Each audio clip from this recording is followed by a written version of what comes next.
Hi friends, मैं हृदय स्वागत करता हूं आपका अपने यूट्यूब चैनल हृदयानंद भारद्वाज पर।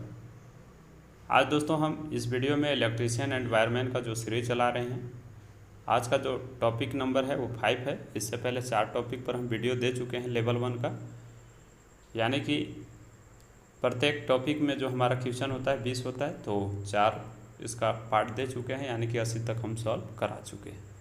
आज जो हम क्वेश्चन को सॉल्व कराएंगे क्वेश्चन नंबर 81 से क्वेश्चन नंबर 100 तक, तो वीडियो के अंत तक बने रहिएगा। उम्मीद करता हूं कि यह वीडियो आपके लिए बेहद ही हेल्पफुल रहेगी, क्योंकि सारे जो क्वेश्चन हैं यहीं से आपको पूछ लिए जाते हैं सीबीटी एंट्रेंस एग्ज़ाम में।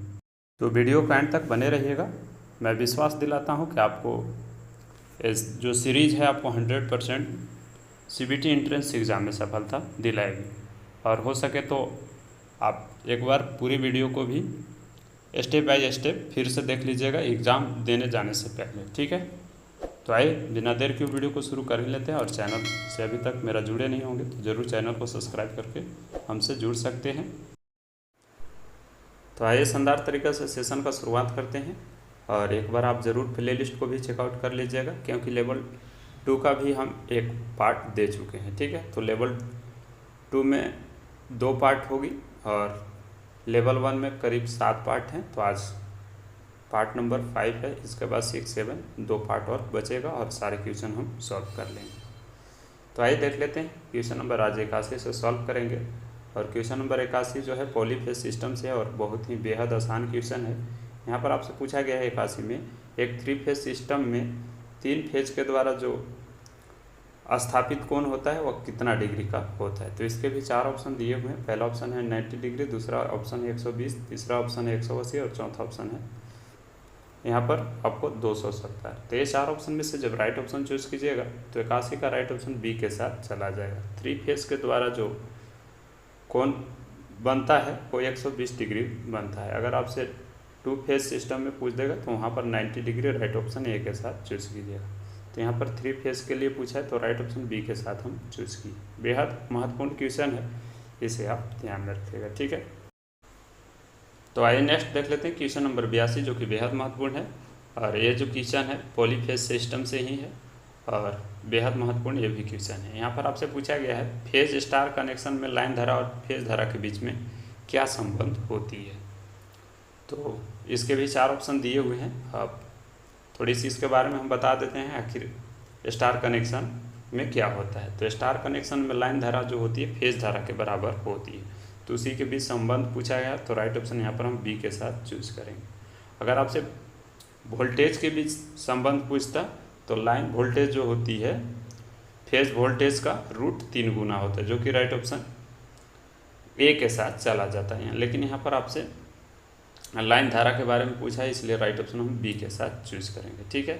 इसी प्रकार आपको डेल्टा कनेक्शन में पूछा जाता तो डेल्टा कनेक्शन में जो होता है VL बराबर VP होता है, यानी कि फेज जो वोल्टेज होता है वो लाइन वोल्टेज के बराबर होता है। कौन में? Delta connection.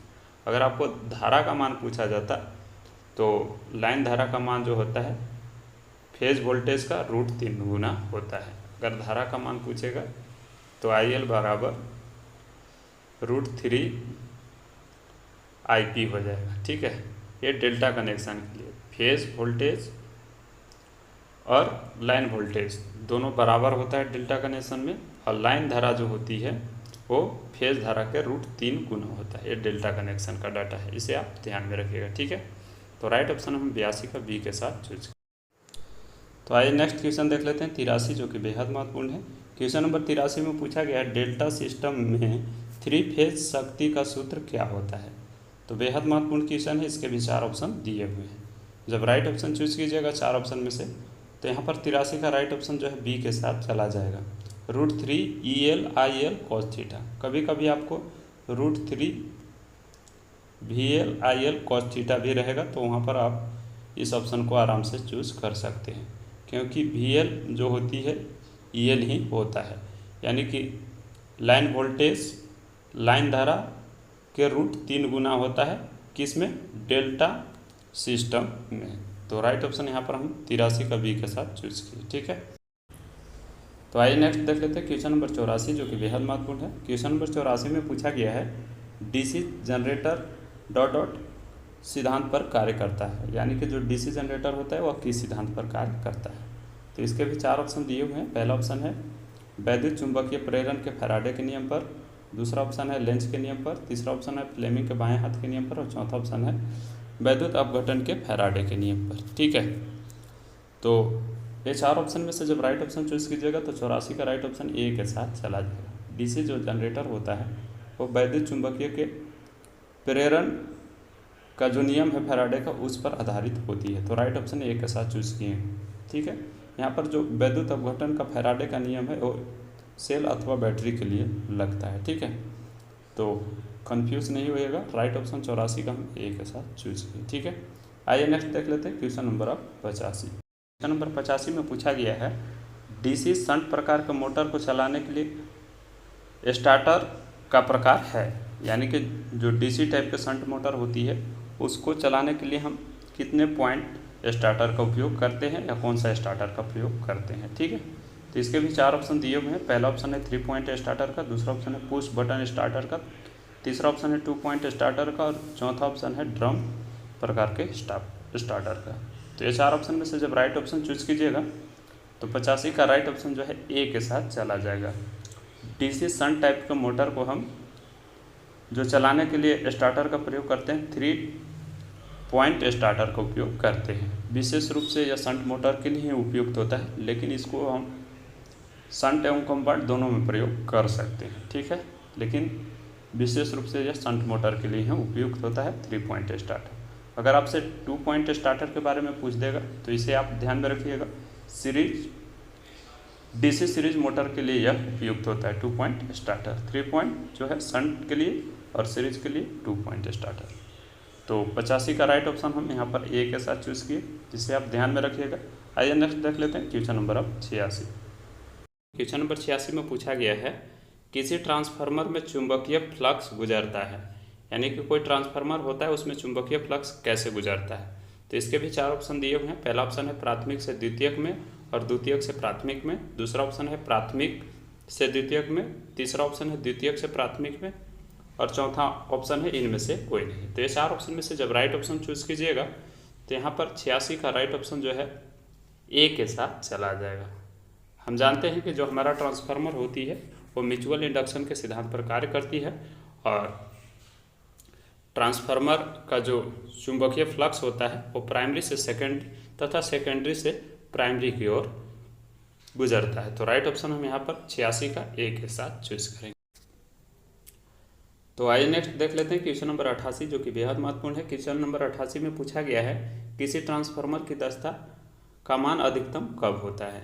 तो इसके भी 4 ऑप्शन दिए हुए हैं। पहला ऑप्शन है कॉपर हानि आयरन हानि के बराबर होता है तब उसकी दक्षता अधिक होती है। दूसरा ऑप्शन है कॉपर हानि आयरन हानि से अधिक होता है तब उसकी दक्षता अधिक होती है। तीसरा ऑप्शन है यहाँ पर कॉपर हानि आयरन हानि से कम होता है तब उसकी दक्षता अधिक होती है। और यहाँ पर चौथा जो ऑप्शन है कॉपर हानि जब शून्य होती तब उसकी दक्षता अधिक होती है। तो ये 4 ऑप्शन में से जब राइट ऑप्शन चूज कीजिएगा तो यहाँ पर 88 का राइट ऑप्शन ए के साथ चला जाएगा। किसी ट्रांसफार्मर की दक्षता जो है कॉपर हानि और जब आयरन हानि बराबर होती है तब उसकी दक्षता अधिक होती है। तो राइट ऑप्शन है यहाँ पर 88 का ए के साथ चूज की। तो आइए नेक्स्ट देख लेते हैं क्वेश्चन नंबर 89, जो कि बेहद महत्वपूर्ण है। क्वेश्चन नंबर 89 में पूछा गया है किसी स्टेप अप ट्रांसफार्मर के उपयोग से हम किस को बढ़ा सकते हैं। ठीक है, तो इसके भी 4 ऑप्शन दिए हुए हैं। पहला ऑप्शन है वोल्टेज, दूसरा ऑप्शन है पावर, तीसरा ऑप्शन है धारा और चौथा ऑप्शन है फ्रीक्वेंसी। तो हम जानते हैं कि स्टेप अप ट्रांसफार्मर जो होती है वो वोल्टेज को बढ़ाती है, जबकि स्टेप डाउन जो ट्रांसफार्मर होती है वो वोल्टेज को स्टेप डाउन करती है, यानी कि घटाती है। तो बढ़ाने का काम जो है स्टेप अप ट्रांसफार्मर का और घटाने का काम स्टेप डाउन ट्रांसफार्मर का। तो राइट ऑप्शन है यहाँ पर हम 89 का ए के साथ चूज किए, इसे आप ध्यान में रखिएगा। तो आइए नेक्स्ट क्वेश्चन देख लेते हैं 90, जो कि बेहद महत्वपूर्ण है और क्वेश्चन नंबर 90 भी ट्रांसफार्मर से ही रिलेटेड क्वेश्चन है। क्वेश्चन नंबर 90 में पूछा गया है जब प्राथमिक और सेकेंडरी यानी कि प्राइमरी और सेकेंडरी वोल्टेज एक ही वेस्टर्न से प्राप्त होता है तो उस ट्रांसफार्मर को किस नाम से जाना जाता है। यहाँ पर आप अच्छी तरीक़ा से क्वेश्चन को समझ लीजिएगा। यहाँ पर पूछा गया है कि जब प्राइमरी और सेकेंडरी वाइंडिंग का वोल्टेज एक ही वाइंडिंग से प्राप्त होता है उस ट्रांसफार्मर को क्या कहते हैं। तो बेहद आसान क्वेश्चन है। वेस्टर्न मतलब वाइंडिंग होता है, ठीक है। तो इसके भी 4 ऑप्शन दिए हुए हैं। पहला ऑप्शन है 2 वाइंडिंग ट्रांसफार्मर, दूसरा ऑप्शन है ऑटो ट्रांसफार्मर, तीसरा ऑप्शन है रिंग टाइप ट्रांसफार्मर और चौथा है आइसोलेशन ट्रांसफार्मर। तो हम जानते हैं कि ऑटो ट्रांसफार्मर में जो होती है एक ही वाइंडिंग होती है जिसके द्वारा हम वोल्टेज को प्राप्त करते हैं। प्राइमरी और सेकेंडरी दोनों एक ही वाइंडिंग कार्य करती है, ठीक है। तो यहाँ पर राइट ऑप्शन 90 का बी के साथ चूज करेंगे। बात हुई ऑटो ट्रांसफार्मर की, तो थोड़ा सा इसके बारे में महत्वपूर्ण पॉइंट के बारे में बता देते हैं। ऑटो ट्रांसफार्मर जो होती है एक वाइंडिंग वाला ट्रांसफार्मर होती है। इसमें एक ही वाइंडिंग प्राइमरी तथा सेकेंडरी दोनों की कार्य करती है, ठीक है। और यह जो है सेल्फ इंडक्शन के सिद्धांत पर कार्य करता है। इसका उपयोग हम voltage stabiliser, induction motor, booster आदि में करते हैं। तो ये सारे महत्वपूर्ण पॉइंट हैं ऑटो ट्रांसफार्मर से, आप ध्यान में रखिएगा। 90 का राइट ऑप्शन बी के साथ चला गया। आइए नेक्स्ट देख लेते हैं क्वेश्चन नंबर 91, जो कि बेहद महत्वपूर्ण है। क्वेश्चन नंबर 91 में पूछा गया है एमआई प्रकार के यंत्र में डॉट डॉट होता है, यानी कि मूविंग आयरन प्रकार के जो इंस्ट्रूमेंट होते हैं उसमें किस प्रकार का पैमाना होता है। तो इसके भी 4 ऑप्शन दिए हुए हैं। पहला है रैखिक, दूसरा ऑप्शन है अरैखिक, तीसरा ऑप्शन है घातीय और चौथा ऑप्शन है लघु गणकीय पैमाना। तो ये 4 ऑप्शन में से जब राइट ऑप्शन चूज कीजिएगा तो 91 का राइट ऑप्शन जो है बी के साथ चला जाएगा। एमआई प्रकार के जो यंत्र होते हैं वो उनमें जो पैमाना होती है नॉन लीनियर स्केल होती है। तो राइट ऑप्शन यहाँ पर हम 91 का बी के साथ चूज किए, इसे आप ध्यान में रखिएगा। तो आइए नेक्स्ट क्वेश्चन देख लेते हैं 92, जो कि बेहद महत्वपूर्ण है। क्वेश्चन नंबर 92 में पूछा गया है इंसुलेशन प्रतिरोध मापने के लिए किस उपकरण का उपयोग किया जाता है। तो इसके भी 4 ऑप्शन दिए हुए हैं। पहला ऑप्शन है मेगर, दूसरा ऑप्शन है वोल्टमीटर, तीसरा ऑप्शन है ओमीटर और चौथा ऑप्शन है ओमीटर। तो ये 4 ऑप्शन में से जब राइट ऑप्शन चूज कीजिएगा तो 92 का राइट ऑप्शन जो है ए के साथ चला जाएगा। इंसुलेशन रेजिस्टेंस ज्ञात करने के लिए हम मेगर का उपयोग करते हैं। बात हुई है मेगर की, तो थोड़ा सा इसके बारे में बता देते हैं महत्वपूर्ण पॉइंट। मेगर जो होती है इसकी सहायता से हम polarity test, short circuit test तथा अर्थ टेस्ट भी कर सकते हैं।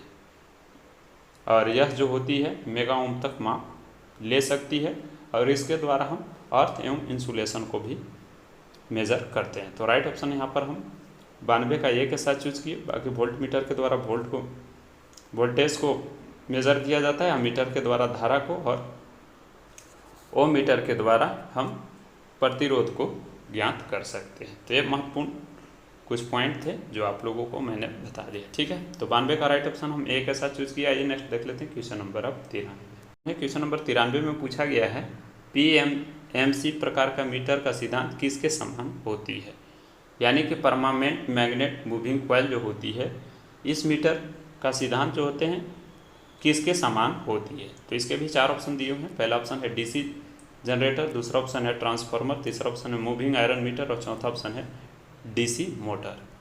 तो ये 4 ऑप्शन में से जब राइट ऑप्शन चूज कीजिएगा तो यहाँ पर 93 का राइट ऑप्शन डी के साथ चला जाएगा।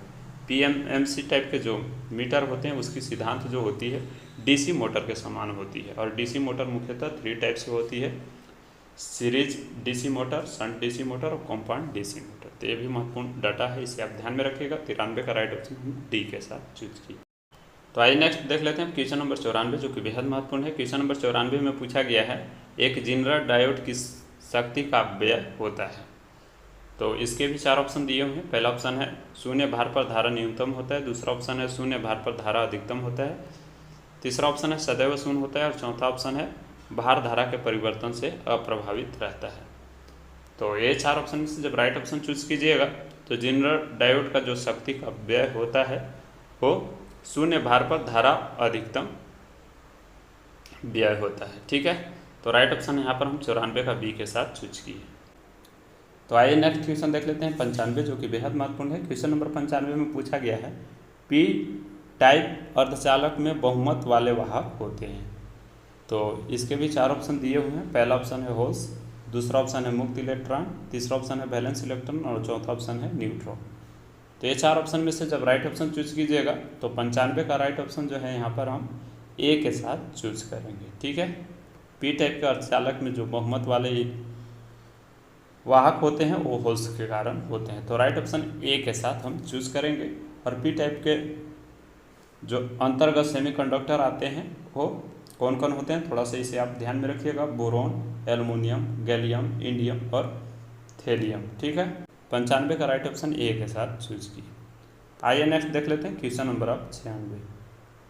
क्वेश्चन नंबर 96 में पूछा गया है डायोड शब्दावली में पीआईवी का अभिप्राय क्या है, यानी कि पीआईवी का फुल फॉर्म क्या होता है, ये आपसे पूछा गया है। तो इसके भी 4 ऑप्शन दिए हुए हैं। पहला ऑप्शन है पीक इन्वर्स वोल्टेज, दूसरा ऑप्शन है पोलैरिटी आइडेंटिफिकेशन वैल्यू, तीसरा ऑप्शन है पीक इन्वर्स वैल्यू और चौथा ऑप्शन है पीक इंस्टेंटेनियस वोल्टेज। तो ये 4 ऑप्शन में से जब राइट ऑप्शन चूज कीजिएगा तो 96 का राइट ऑप्शन जो है ए के साथ चला जाएगा।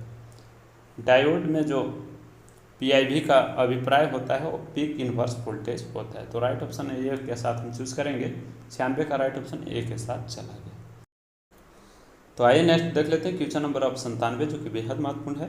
क्वेश्चन नंबर 97 में पूछा गया है ACR डॉट डॉट है, यानी कि ACR का फुल फॉर्म जो होता है सिलिकॉन कंट्रोल रेक्टिफायर होता है और यह क्या होता है, इसमें क्या होता है, यह आपसे पूछा गया। तो इसके भी 4 ऑप्शन दिए हुए हैं। पहला ऑप्शन है 3 सतह 3 सिरे वाली युक्ति होती है, दूसरा ऑप्शन है 3 सतह 4 सिरे वाली युक्ति होती है, तीसरा ऑप्शन है 4 सतह 3 सिरे वाली युक्ति होती है और चौथा ऑप्शन है 4 सतह और 4 सिरे वाली युक्ति होती है। तो ये 4 ऑप्शन में से जब राइट ऑप्शन चूज कीजिएगा तो यहाँ पर हम 97 का राइट ऑप्शन सी के साथ चूज करेंगे। ACR जो होती है उसमें 4 सतह और 3 सिरे वाले युक्ति होती है।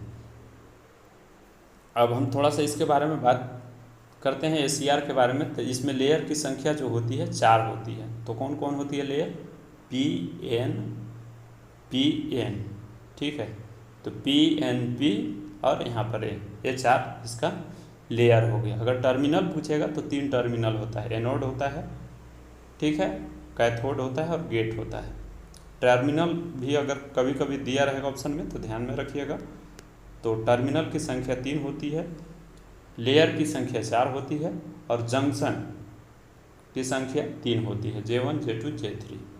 तो ये सारे डाटा आप ध्यान में रखिएगा। इसको हम एक इमेज के माध्यम से आपको स्क्रीन पर दिखा रहे हैं, आप इसे स्क्रीनशॉट ले लीजिएगा और अपनी नोट्स में इसे शामिल कर दीजिएगा।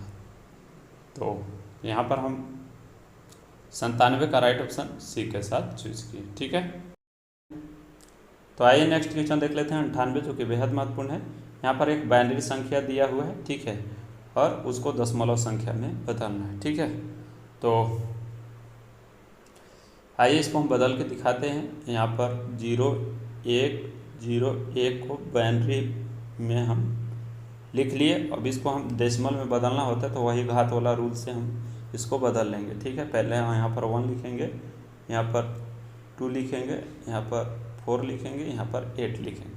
तो जहाँ 0 है वहाँ ऑफ होता है। ठीक है, तो इसको काट दीजिए और इसको ऐड कर दीजिए। तो इसका सामने 1 है तो 1 और इसका सामने 4 है तो 4, 4 और 1 5, यानी कि इसका जो डेसिमल में होगा राइट ऑप्शन सी के साथ चला जाएगा, 5 होगा। ठीक है, बेहद आसान क्वेश्चन है, आप इसे संबंधित आप YouTube पर कई सारे वीडियो पढ़े हैं, आप देख लीजिएगा। ठीक है, तो यहाँ पर क्वेश्चन नंबर 98 का राइट ऑप्शन सी के साथ चला गया। आइए नेक्स्ट देख लेते हैं क्वेश्चन नंबर 99 भी बेहद महत्वपूर्ण है। यहाँ पर आपसे पूछा गया है हेक्साडेसिमल संख्या प्रणाली में डी अक्षर संख्या जो है वह किसको प्रतिनिधित्व करता है। तो हम जानते हैं कि हेक्साडेसिमल प्रणाली में जो बेस की संख्या होती है वह 16 होती है। ठीक है, और डी जो होती है 14 नंबर पर होती है। 0 से यहाँ पर 9 तक जो है बेस की संख्या 10 हो जाती है।